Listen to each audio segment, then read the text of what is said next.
clean chứ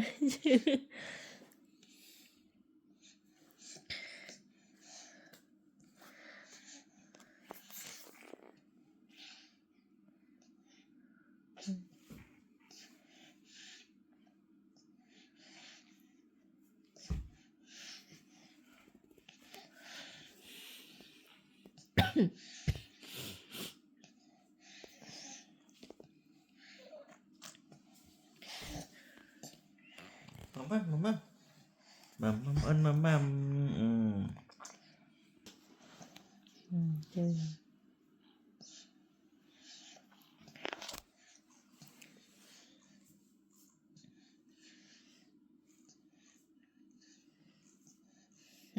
mầm trường nồng xì mà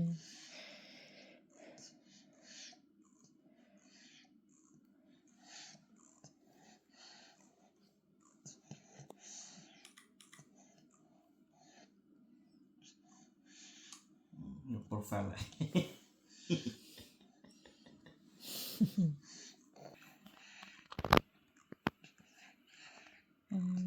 này chứ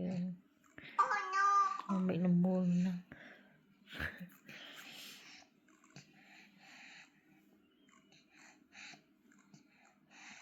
He's the most brilliant goddamn detective I know.